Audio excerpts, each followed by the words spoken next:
मेघालय। मेघालय की पहचान यहाँ के बादलों से है, उसके खूबसूरत नज़ारों से है। जो भी मेघालय जाता है वो वहाँ के लोगों के अपनेपन को लंबे समय तक भुला नहीं पाता, याद रखता है। लेकिन मेघालय की एक और ख़ासियत है और वो है यहाँ के रूट ब्रिज। आपने लोहे के, कंक्रीट के, स्टील के पुल बहुत सारे देखे होंगे, लेकिन क्या कभी आपने कोई ऐसा पुल देखा है जो कि सांस लेता हो? जी हाँ, यही हैं लिविंग रूट ब्रिजेस। इसे इंसानों ने नहीं बल्कि इंसान और प्रकृति की साझेदारी ने बनाया है।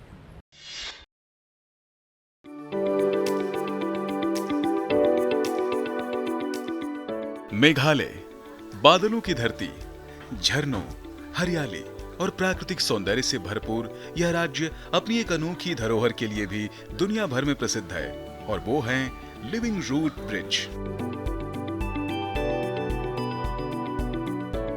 ये कोई साधारण पुल नहीं है, बल्कि रबर के पेड़ों की जीवित जड़ों से तैयार किए गए ऐसे प्राकृतिक पुल हैं जिन्हें बनाने में कई दशक लग जाते हैं। स्थानीय समुदाय जड़ों को धीरे धीरे दिशा देते हैं, उन्हें नदी और नालों के ऊपर फैलाते हैं। इन जड़ों को जल धाराओं के पार ले जाया जाता है और समय के साथ वही जड़ें एक मजबूत पुल का रूप ले लेती हैं। इन ब्रिजों की एक और विशेषता है, ये जीवित ब्रिज हैं।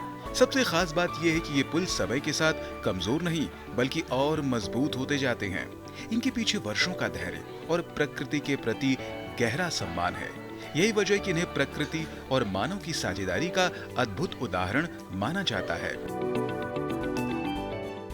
आज मेघालय में ऐसे 120 से अधिक लिविंग रूट ब्रिज मौजूद हैं, जिनकी देखभाल स्थानीय समुदाय पूरी जिम्मेदारी के साथ कर रहे हैं। हर साल इन पुलों का निरीक्षण किया जाता है। आसपास नई पौध तैयार करने के लिए नर्सरियां विकसित की जाती हैं और संरक्षण का पूरा एक इकोसिस्टम तैयार किया गया है। यही सामुदायिक प्रयास इन पुलों को आने वाली पीढ़ियों के लिए सुरक्षित बनाए हुए है, भले ही जलवायु परिवर्तन जैसी चुनौतियां लगातार सामने आ रही हों।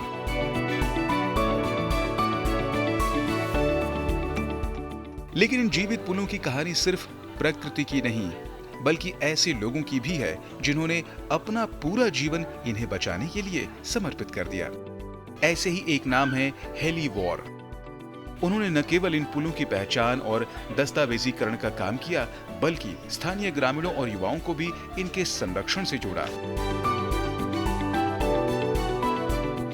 हेली वार ने गांव-गांव जाकर लोगों को समझाया कि ये पुल केवल आने जाने का साधन नहीं बल्कि सदियों पुरानी पारंपरिक ज्ञान प्रणाली और प्रकृति के साथ सामंजस्य का जीवंत उदाहरण है। उनके प्रयासों से कई पुराने और उपेक्षित रूट ब्रिजों की मरम्मत हुई, नई जड़ों को प्रशिक्षित कर भविष्य के लिए नए पुल तैयार किए गए और इनके आसपास के जंगलों के संरक्षण पर भी विशेष ध्यान दिया गया।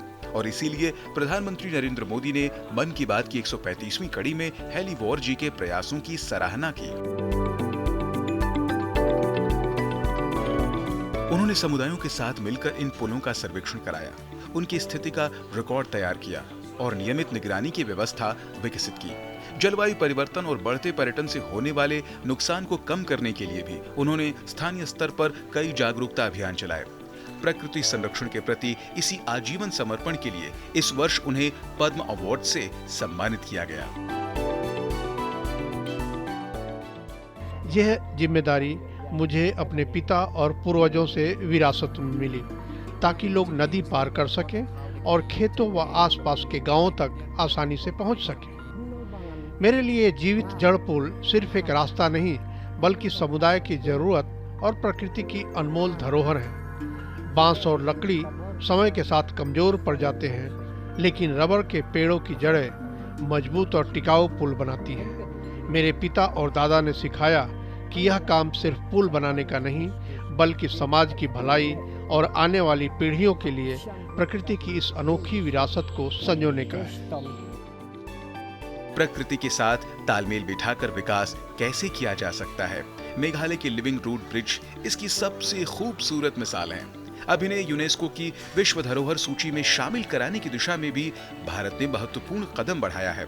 ये लिविंग रूट ब्रिज सिर्फ दो किनारों को नहीं जोड़ते बल्कि इंसान, प्रकृति और भविष्य के बीच विश्वास का ऐसा पुल बनाते हैं जो हर गुजरते साल के साथ और मजबूत होता जाता है। गुड न्यूज जज्बा इंडिया के लिए मेघालय से ब्यूरो रिपोर्ट, डीडी न्यूज।